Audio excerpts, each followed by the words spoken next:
What's up, everybody? I'm George Niang, and this is the Bench Seat Podcast, and I'm here with my co-host, Kevin Spees. Look at us. We're making it work. I'm actually on a West Coast road trip. I'm actually here in LA. Shout out to Melrose Podcast for letting us get in. Dude, we're not in the Black Valve Coliseum. We're not, sadly. But Edelmaid is still supporting us. We're still making it happen. We love Black Valve Media, but I'm in LA and Kevin is on the East Coast. I was supposed to be in LA. Let's get that out of the way. I was supposed to be in LA, but I had two ER trips. Duty calls. Yeah, duty did call in more ways than one. I had two. I had two ER trips. You little stink butt over there. You little stinky butt. It is what it is. Kev had to be husband of the year, dad of the year. He had to do it all. It's cool. We got it through. I did have my first Stitches trip, which was like, dude, scary as a dad who has to watch your kid get stitches because, like, dude, a 2.5-year-old, they don't even want to put clothes on, let alone get stitches in their face. So they had to restrain your kid, bro. They put him in a straitjacket. It's crazy. Whoa. Yeah, it was hard to watch. I'm honestly, Quincy, we're thinking about you, pal. Yeah. You get through that, but we got a lot to go over today. We do. We got NCAA tournament, men's side, women's side. We got a nice little recap of the Cavs West Coast road trip, which, I probably would rather not really over at this point, but we got some time. We got some time to make up for some bad performances here. Let's on get this into West that. Coast Let's get into that trip. right away because I not only are you and I podcast hosts, we're also best friends in the whole wide world. Okay, we are what they call BFFs. Okay, I wish I could smell your knuckle, but I can't. I decided, listen, you've had a couple bad games. You had a long stretch of really, really good games. There we go. Gas. You've been playing really well. This is just a couple off nights. So I decided not only am I going to rock your shirt here, there's something else I'd like to rock. Oh. And I don't know if you know about this. I got to take my headphones off. Yeah. If people only knew the story behind this. I don't know this. All I know is that one of your aunts reached out to me and sent me this hat. Yes. So I have my aunt, my mom's brother's wife. Your mom's brother's wife. Okay. Yeah. So my aunt, through marriage, has a friend named Lauren who, she'll wow you with all her questions and enthusiasm, and a great person. But every time that they've come out to see me, whether it's in Philly or they just recently came out to to Cleveland for the second time, they know how to have a good time. Oh yeah. Put that as you may. They get to the arena, they're screaming, they're yelling, they're mucking it up, they're telling people, yeah, that's our boy, da-da-da. They're wearing Niang Gang. Yeah, so they were supposed to come out earlier in the year, and they got all these hats with the Niang Gang on it, and they couldn't make it out for whatever reason. So they came out this past week where we played the Sixers. Yeah. So they're wearing this Niang Gang hat on. They're going to have breakfast at the Ritz, and that's where the Sixers were staying. So they're fraternizing with the enemy, sending me pictures of all my old teammates being like, "Oh, we're with the Sixers," blah, blah, blah. Dude. And so they had these hats made up, with the Niang Gang. Shout out to Auntie Lauren. She's not really my aunt, but she's my aunt's best friend, so we call her Let me tell you Lauren. something. There is family that you choose. There's family that you don't choose. And there's family that you choose. And Auntie Lauren seems like somebody that is family that you didn't necessarily not choose. You chose, someone chose her along the line. She's been good to your family. I didn't choose this life. It chose me. All right, buddy, don't ever get this twisted. And you know what? It's freaking cool to have people backing you. And so when I got the opportunity to get sent out this Niang Gang hat, by the way, maybe they should design our merch because this is fire. I mean, this hat, a trucker hat, dude, are you kidding me? This makes me want to slam Coors Lights from the Packy store. Are they like Boston? Are they Boston aunties? Like, let's go to the Packy. They are. We're going to go to the corner store. I'm going to grab 30 Bud Lights, and we're going to drink them all. Actually, no. Get some Mike's Hard Lemonade.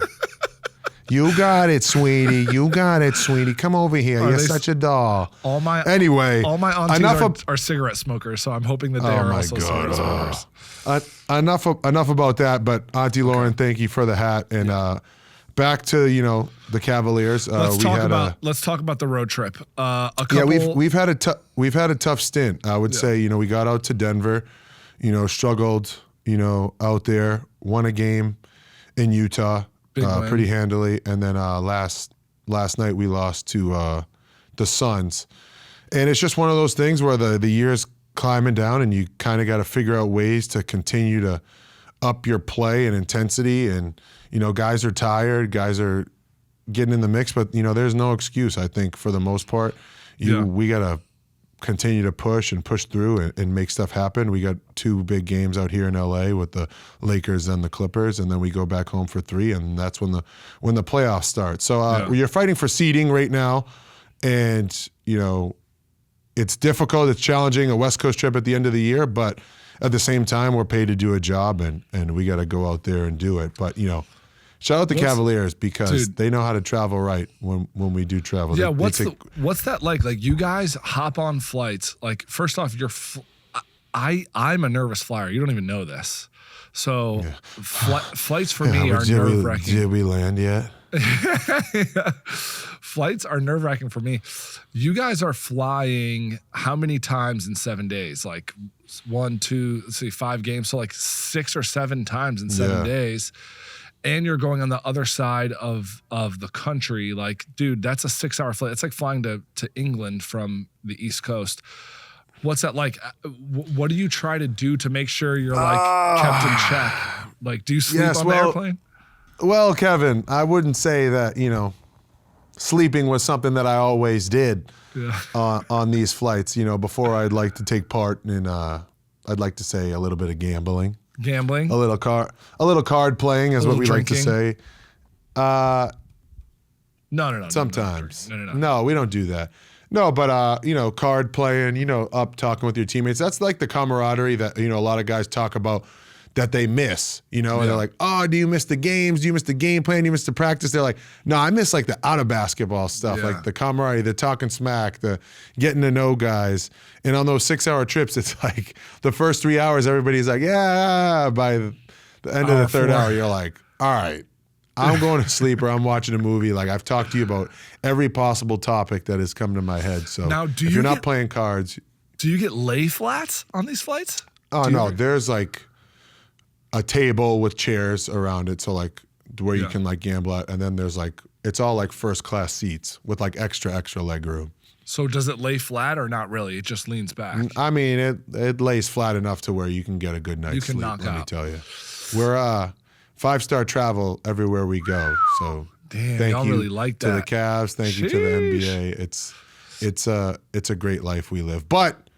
That being said, I kind of want to wrap up talking about the Cavs. Well, I just want to ask you one more question. I just want to ask one question. That's it. Please. Because we talk a lot about, and we're going to get to Kareem Abdul-Jabbar, Robbie Avila, who's a killer. Bobby Kareem Abdul-Jabbar, but the guy who's my like boy. who's like the 5-star Robbie is Nikola Jokic. And I just want to ask you, what is it like when you're on the court with this dude? He obviously plays at his own pace, but like, is he as good as everybody says he is? Why is he so good? He's a little bit of an anomaly to people like me who aren't like obviously NBA players. Like, what is it like being on the same court as him and having to switch off on him a couple times and guard him? Like, what's that like? Yeah, here you go again, fantasizing about what it'd be like to have to guard other players. You need to chill. Just chill, dude. Chill. I heard you're Eastern European. I'll tell you what it's like. Just chill. Okay, I'm sorry. But no, I'm kidding. No, he's an unreal athlete, and I think people don't give him enough credit just because what he looks like. But he can move, he can pass, he can jump, he can score. He does a lot of tremendous things for their team, and it was funny because I got a couple like BS foul calls that I thought were BS. Yeah, and I said to him, I was like, "Yeah, I know why you guys have that banner up there because you guys were cheating." You said this to him? He looked at me. He's like, "Can't you tell, brother? Can't you tell?" Is he a cool guy?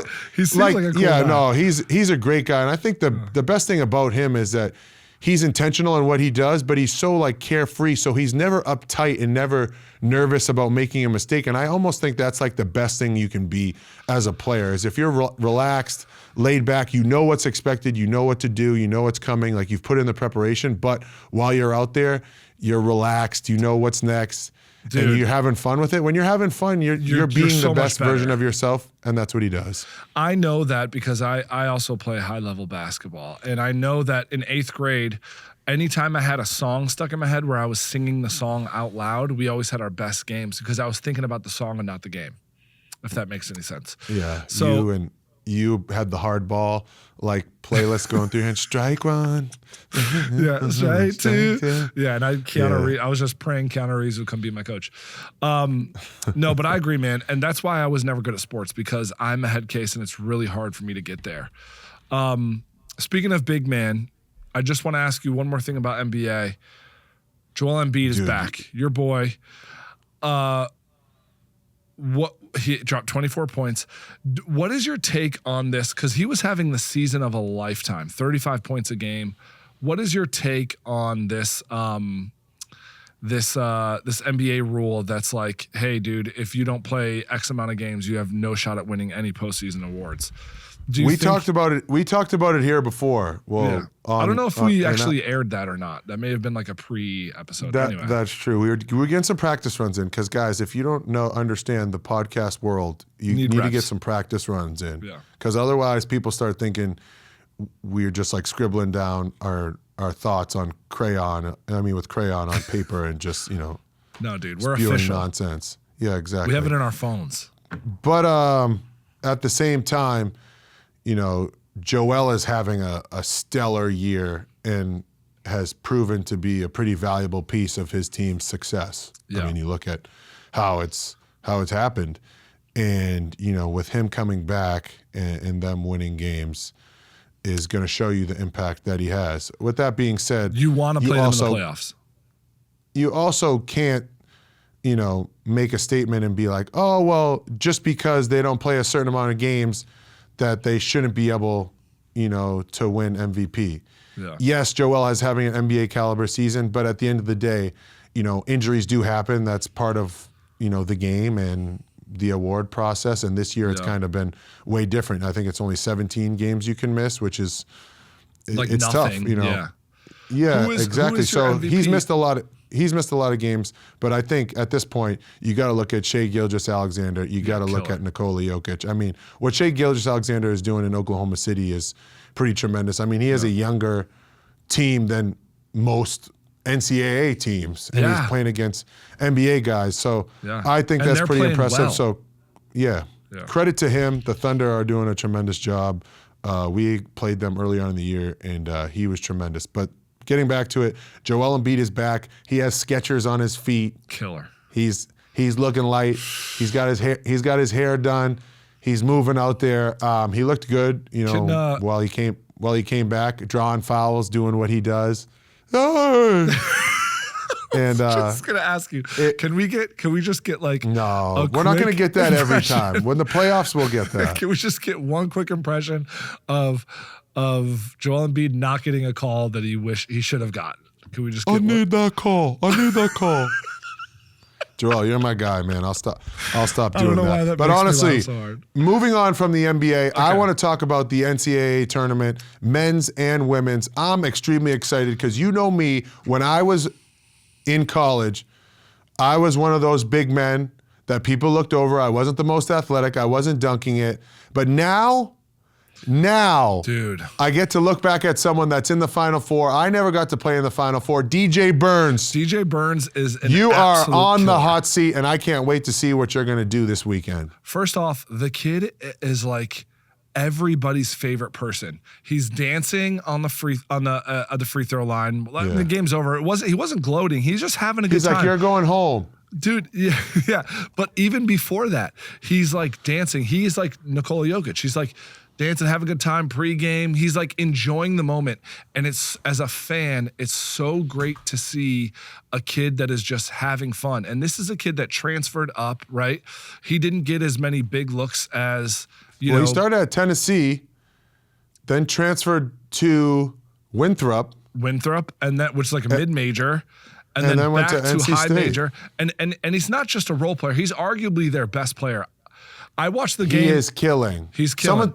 Someone said this stat, right? Can I say this and then I'll let you finish? Hit me.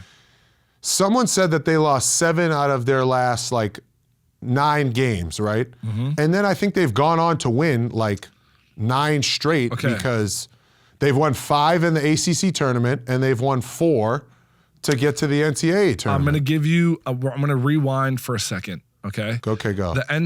Hurry up. North Carolina State Wolfpack are down 3 points, and Virginia is at the line with 6 or 7 seconds left in the NCAA Virginia tournament. Basketball. And all Virginia has to do is hit a free throw to win the game. The game's over. You go up 4 points, the game is over with 6 seconds or 7 seconds left.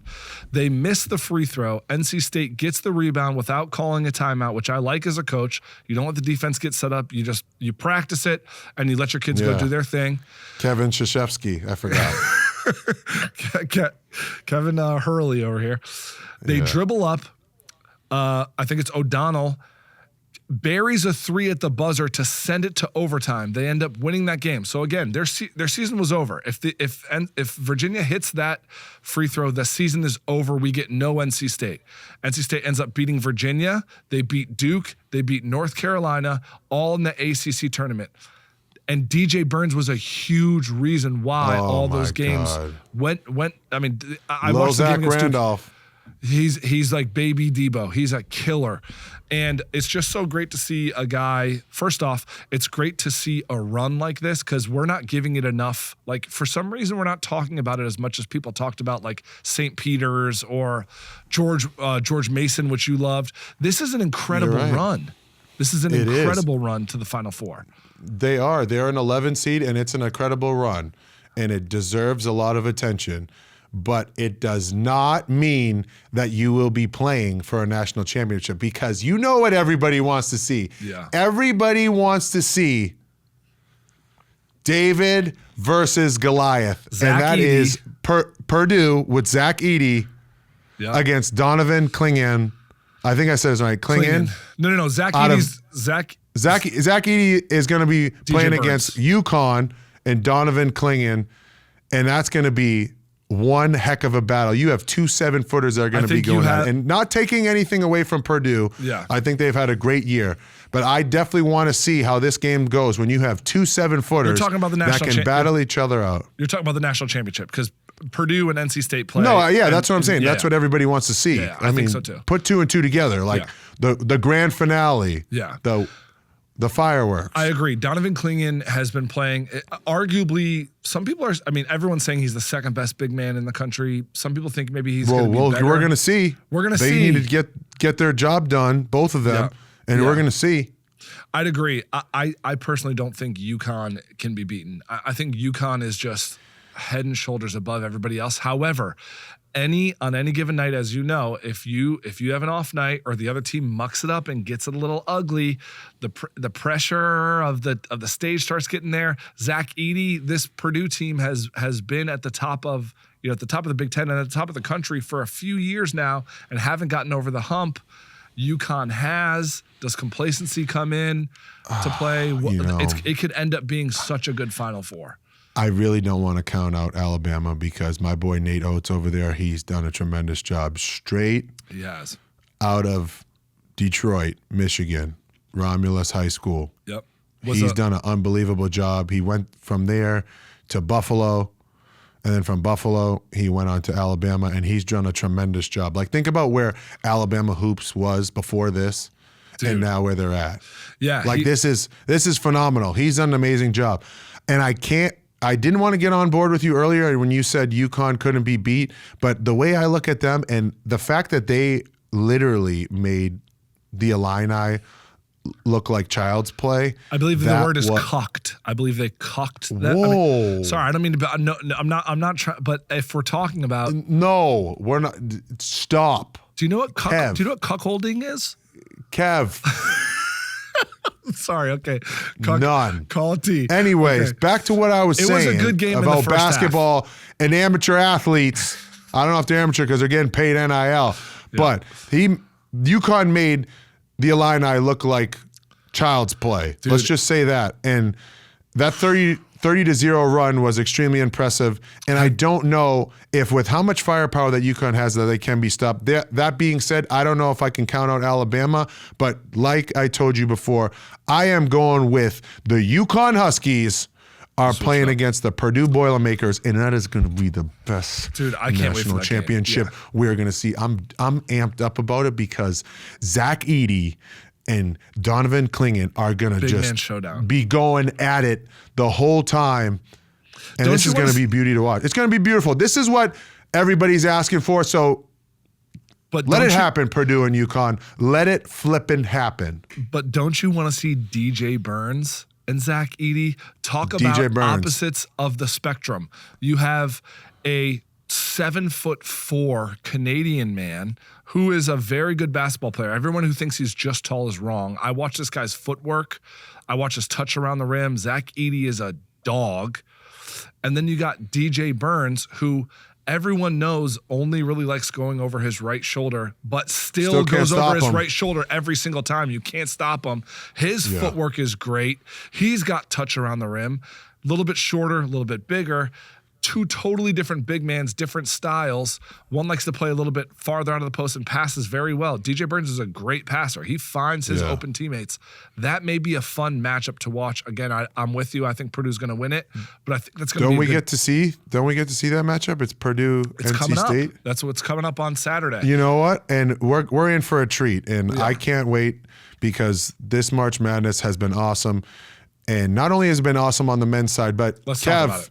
You know, I've been excited about this for a while, not only because, the women's game has not only grown, throughout the time that, it's been around, but most recently and now, Caitlin Clark, Angel Reese. I want to give you some numbers. Everyone on South Carolina, this has been, phenomenal to watch. Paige Becker's at UConn.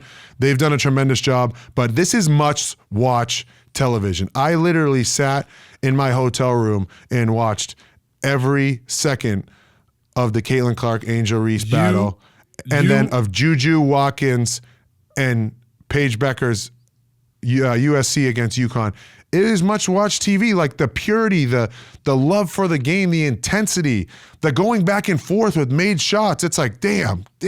Like, it is amazing. And then what you see out of Caitlin Clark at the University of Iowa, I'm a fan. Crazy. I don't know what to tell you. Like, Caitlin Clark is must-watch TV, and I don't even like the Hawkeyes because I am a forever loving Cyclone.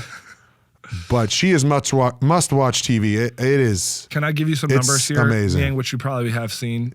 Yeah. 12.3 average, an average of 12.3 million viewers on that LSU Iowa game. It is more views. Where does that rank? I'm going to tell you more views than any women's college basketball game ever, including Cheryl Miller's 1983 UCLA national championship. So 12.3 million. Every ESPN college basketball game ever. There's never been a game on ESPN that has gotten more views, men or women's, than that LSU Iowa game. Give a clap for women's basketball. There's more. Every MLB game last season, every NHL game last season, every MLS game last season, every NBA game last season except for one. There was one game that had more, and every college football regular season game last season except for one. That is what the numbers did. What an incredible night for not just women's basketball, but for the game of basketball. It was great basketball to watch. It was class act from both of them. It was competitive. They talked shit. They did their thing. It was an incredible game. Caitlin Clark is not only the best, one of the best shooters I've ever seen and one of the best gamers, she's also one of the best passers, men and women's. She is one of the best passers I have ever seen, dude. She is just... It's almost like a flawless offensive game to watch her sometimes. And you look at how the University of Iowa is changing the game, right? They have all girls that know their role. Yes, Caitlin Clark is a superstar, and she understands what's needed from her from a scoring aspect. But when you look at her and how she empowers her teammates around her. Yes, she has a little attitude here when stuff doesn't go right, but who doesn't that? What competitor doesn't have that? What boss have you had that's a good boss, doesn't get pissed off when you don't do something right, all right? It's part of it, and it's part of being successful. Yeah. But the way that she can transition from hitting step-back threes in your face to scoring at the rim to then kicking out to girls on her team that can make threes. Or then throwing ahead outlet passes where these girls aren't like, no, get Caitlin the ball. No, they're like, I'm going to go score. Dude. I think the way the game is transitioned, especially on that end, usually it's in women's hoops, it's been, having a bigger woman in the game that you can throw the ball in the post and play out of the post. And now it's transitioning almost like the men's game where it's pace and space, pick and roll. Yes, you have a big that can play low post, but you're spacing people out with shooting. And then you look at how tall and big LSU was. They were huge. Exactly. And Iowa matched up. They zoned them. They matched up. And they played faster than them. Yep. And they ultimately ran them out the gym. And this is a time where you're like, hey, like Kim Mulkey has been dominant for a long time in the women's game. Is this a time where you say like, wow, like Lisa Bluter over there at Iowa is doing an amazing job with pace and space, and she's played this way for a while. Is she up to something? Yes, she does have Caitlin Clark, but is she up to something over there? Yeah, and it's like she knew that LSU was going to get more possessions because they were going to get offensive rebounds, which they did. It kept them in the game. All those offensive rebounds LSU had really kept them in the game, and like that was a big part of it. But they worked, you could tell they worked so hard on just not turning the rock over. Like, look, let's just get a shot. Let's get a good shot. Yeah, give ourselves a chance. Put it on the rim. Give ourselves a chance. They're going to win the possession game. But if we have better possessions, we'll win. And then at the end of the game, they started turning LSU over in the second half. And that really contributed to their run. Gabby Marshall was like everywhere on defense. She's a killer, hit some big shots. And it was just... I'm telling you, it was the most fun I had watching a basketball game in a really, really long time. And it's just so great. I don't know if it was you that said this. Someone said like, I just love watching greatness. That is Caitlin Clark. It's greatness. Oh. It's greatness. She is a killer, and it's so fun to watch. Dropping a 40-piece chicken McNugget on Angel Reese's head, not on her head, but on LSU's head. It was just great to watch. Yeah, the criticism of the women's game is, it's not cool. It's not cool. It's not cool to do that. It never was. So anybody that thinks it is, like, this game is in a very good place, and I'm excited to see where it goes. I'm excited to see what the WNBA is like going to continue to be next year when these girls are going on. Like, and now you still in college basketball, you still have Juju Watkins, who's a killer. Yeah, come on. You mean like she's making nice moves as a freshman, like coordinated and all. And we're not even giving Paige Beckers enough love here because she's tremendous also. And I'm sorry, Dawn Staley. I was in Philly for 2 years. You've been nothing but amazing. To me when I've seen you. Your team is remarkable. Let's not discount that they're 36-0. Dude, I don't know who's going to beat them. And also Angel Reese, because you know what? She gets a lot of criticism. Angel Reese gets a lot of criticism for whatever reason. And I think she, I put something up. She's like, she said something about she's just happy to be someone that other girls look up to. And I got a lot of people being like, no one looks up to her. Well, you're an idiot. A lot of girls look up to her. She is like... Yeah. And she carries, look, she's competitive.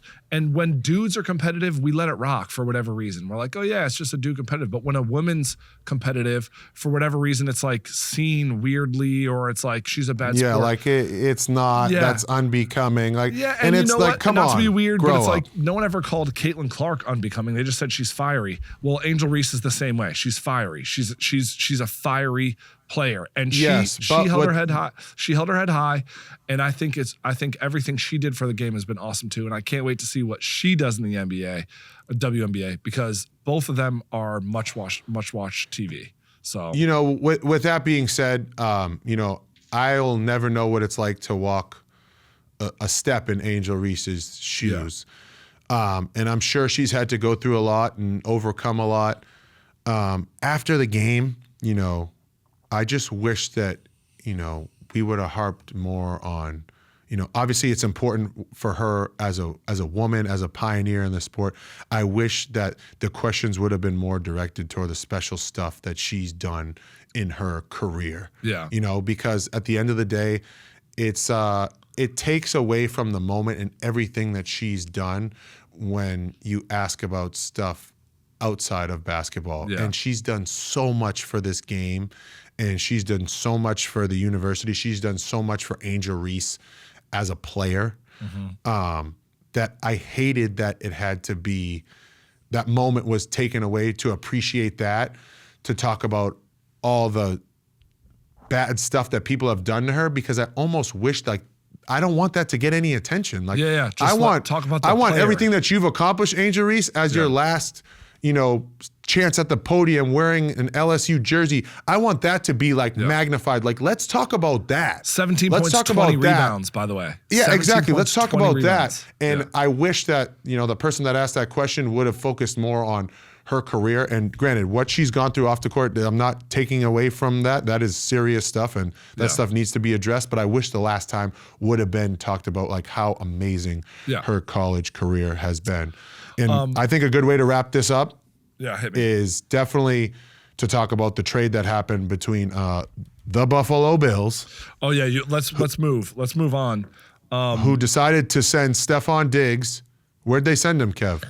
To the Houston Texans. They sent, I believe this is right. Don't quote me on this, but I believe this is right. Okay. I believe they sent Stephon Diggs, Yep. a third round pick and a 6th round pick, or like maybe a 4th round pick and a 6th round pick. So they sent Diggs and 2 picks for a second round. Which is like, the Bills is Buffalo giving a fire sale? Dude, they're in full rebuild. What is happening? And I just want to say this, and I'm saying this with a little bit of a smirk on my face, because I have a friend who is a diehard Bills fan. Bills Mafia. And 2 years ago, it was the year after he lost on that like double overtime game to which was like, or it wasn't double overtime, but it was like the last 13 seconds. No, it was when they went down and they had 7 seconds. They gave him the ball back with 7 seconds. You thought Buffalo went into Kansas City and won, and guess what? Pat Mahomes. He got Pat Mahomes. And everybody that year was like, okay, it's Pat Mahomes and Josh Allen and then everybody else. And I was like, wait, why is Josh Allen there? I got on, like, my group chat was like, Josh Allen is being... You got on your other podcast with your other buddy? Yeah. Is that what you did? Is being way, way overrated here. And all that's happened from then is Josh Allen, Pat Mahomes to just like, well, maybe Joe Burrow. And it's like, no, guys, it's Pat Mahomes and then everybody else. Nobody is close. Nobody is close to Pat Mahomes at this point in time. And Josh Allen, we gave him the crown a little bit too early. The guy never even made a Super Bowl, and they're only getting worse. So I'm not saying he's a bad guy. He's a great player. I just think he was maybe crowned a little bit too early. Josh Allen, we love your game. We're not going to take anything away from your game. But he's a dog. If you want to be in Kevin's good graces, he's saying that a Super Bowl is necessary. I'm and an listen, idiot. Obviously, I am not going to take anything away from you, because as a Patriots fan, I watched Peyton Manning. I watched plenty of other quarterbacks try and go up against Tom Brady. And when you have someone that's a generational talent, which we're lucky enough to see in our lifetime, that it's been Tom Brady, Pat Mahomes, and like, I don't know who's coming up next. Yeah. But you are just running into a tough, well-oiled machine year in and year out that has that playoff championship experience.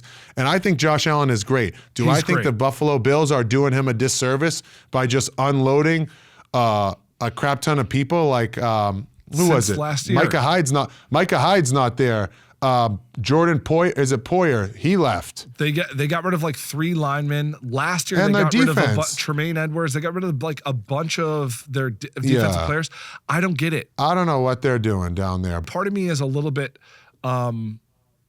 angry at the Bills, because I do think Josh Allen is a generational talent. He is incredible. No. He is. You are saying that he was crowned too soon. Don't get on my Josh Allen loving fest when you're over here saying that he got crowned too soon. Generational talent, you should have said that before. You said we're crowning him too soon, and now you want to crown him a generational talent. This is the type of shit that pisses me off. I'm saying he's stand your ground. You said what you said. And I'm not now backing say off. it. I'm not backing off the fact that I think he's a generational talent now, huh?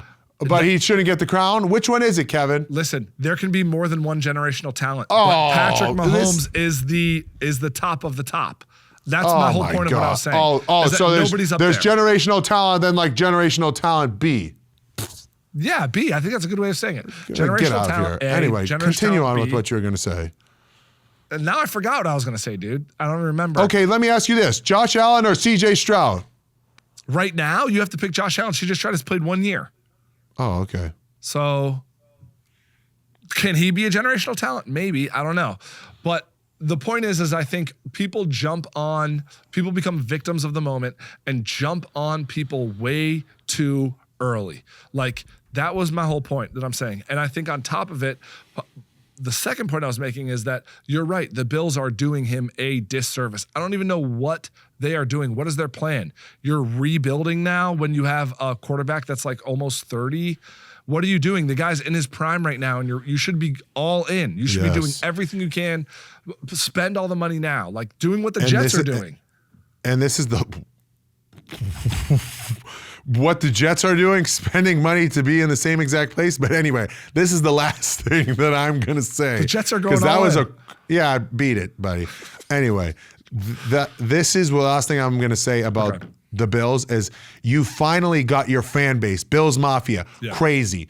People are understanding that going into Buffalo is not easy. You've put together a really good team. You have really good players. This would be a time to go all in for like a 3-year period and make it happen. And now it's all of a sudden they're getting rid of all this cap space. I really hope they go get a big fish to come over there and really help them. I don't know. Yeah, I don't know who. I'm just saying with what they're doing. But now, with that being said, moving on that I've made my tangent about the Buffalo Bills, Josh Allen, you know you are a generational talent. Kev didn't want to say that to start off, but I'll say it. What's happening here? You are legit.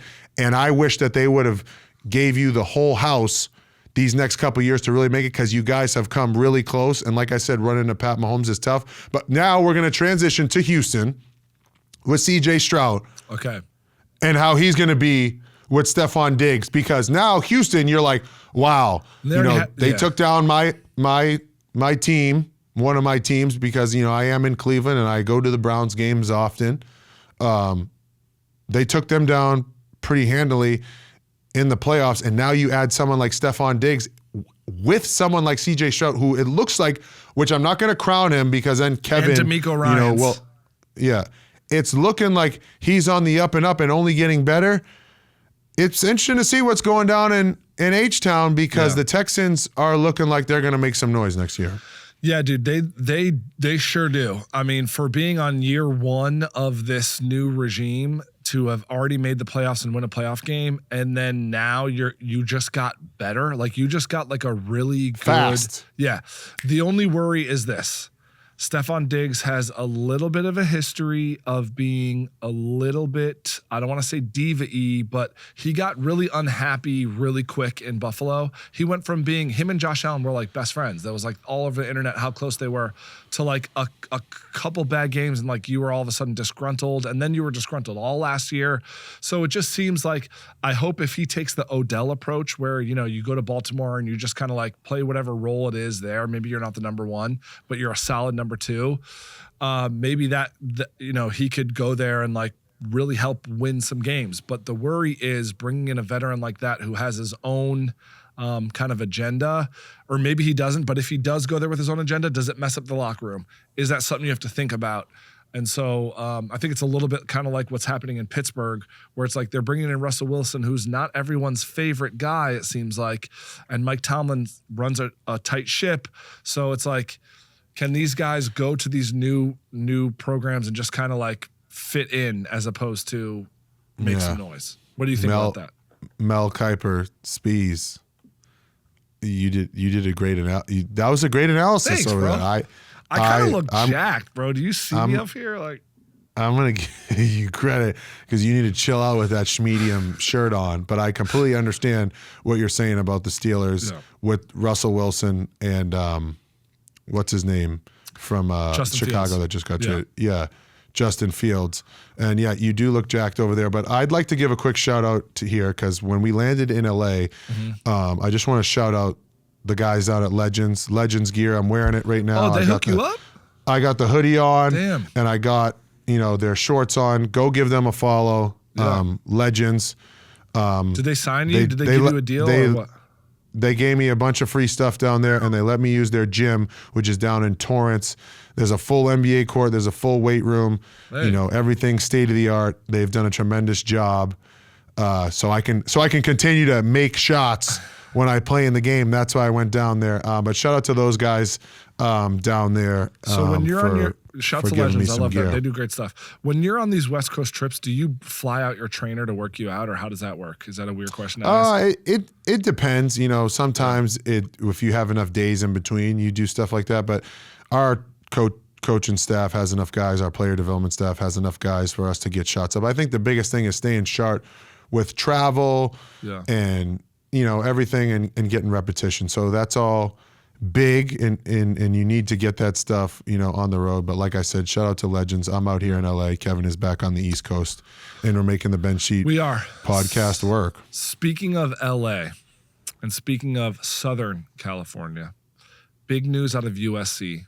Bronny James enters the transfer portal. Can't stay, gotta go. Can't stay, gotta go.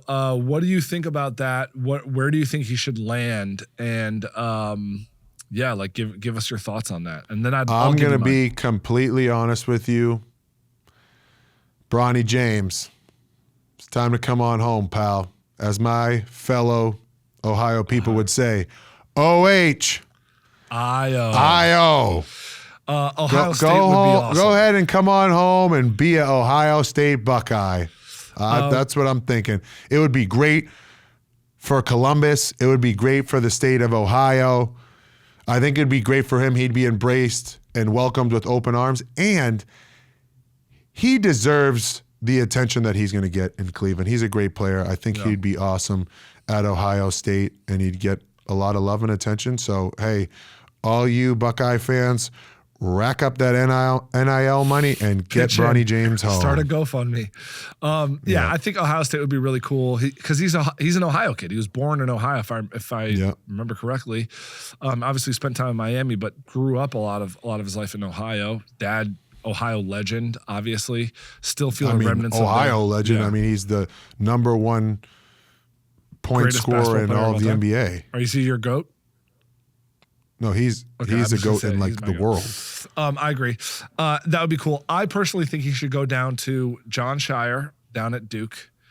I think he's going to have a little bit more of a basketball stage there. I think it's going to be a little bit better for him NIL-wise and exposure-wise. And I'm sure the style of play in the ACC fits Bronny James a little bit more than the little bit of the uptight Big Ten basketball, which I don't think is as favorable for guards. That's my opinion. So I'm going to go for Duke. Yeah. You don't give a shit, You're allowed to have your opinion. I mean, what if he goes to Iowa State and becomes a Cyclone, dude? Roll damn clones. But no, I think Bronny James will be pretty solid at either of those schools. I think Duke would be exciting. I mean, obviously the way the ACC plays definitely fits his game of getting, up and down the court and, being athletic. John Shire has done a good job since replacing Mike Krzyzewski, which is hard to do. You replace one of the all-time greats, and usually people are going to be like, oh, you'll never compare to him, and he's done a good job of, uplifting that program and keeping that name in a high regard. And you go out and get someone like Bronny James, that brings attention, and that's the stuff that you need. Pair him and with talent. Cooper Kupp is going there next year, who is arguably the number one player in the country. New England Hooper, Cooper Kupp. Dude. Shout out to him. Wow. Maine, Out of nowhere from Maine. Yeah. It is really cool to watch. He was just like an unknown before last summer started. and then you saw a few like Instagram videos of him. You're like, who is this kid that's like 6'10", dunking on everybody, shooting the shit out of the ball? And then he goes to the AAU circuit and just absolutely blows up. Peach Jam, all Peach that. It's Jam, almost like yeah. when this is why social media has some good, because when you think about it, we didn't know about Zion Williamson until we saw him on Twitter, and we were like, who is this 15-year-old kid dunking on people? And then people pick up their phone and they're like, who is this 6'10" athletic, kid out of Maine named, Cooper Flagg? Wait, I said Cooper Cup, I think. I said Cooper Cup before. I meant to say Cooper Flagg. Cooper Flagg, sorry. Sorry about that. Cooper. We're really sorry. My fellow New England brother, I'm really sorry if I said Cup. That Cooper Flagg, who's going to Duke. Speaking of New England hoopers, you know a guy named Ronny Deutsch on the internet who chugs beers really, really fast? Unreal. This is kind of when Kevin gets unhinged towards the end of the show. What? His name is Tommy Dowd. Yeah. And I love him to death. And he's a hooper. When I was in high school, I used to play against him. He went to, Plymouth State summertime. We'd go up against each other. He just does everything to the extreme. Yes, if you check him out on the internet, Ronny Deutsch, he is able to drink a beer in probably less than 1 second. I've seen it on Instagram, also in person. But at the same time, he was a very good basketball player. Two things. He told me a story about a summer league that's getting revamped this year after a few-year hiatus. Maybe Portsmouth Basketball League. You were 16 years old. There was a kid from UNH who was talking shit to you. He was a Division I basketball player, a grown man, 21 years old. He was talking shit to you. Out. You were like 16 years old. You were giving it back to him, and you went out and dropped 30 and beat his team. I don't know if it was a playoffs or just a game, but he said it was like legendary for this league. Do you remember that game at all? I do. It was played outdoors on double rims. And he said that too. He said it was double rims. And I had happened to hit a shot, and nobody wanted to hear some 16-year-old kid, running his mouth, especially to a kid that played at UNH. Yeah. And, my dumb ass decided it was a good idea to tell them, that UNH hadn't gone to an NCAA tournament.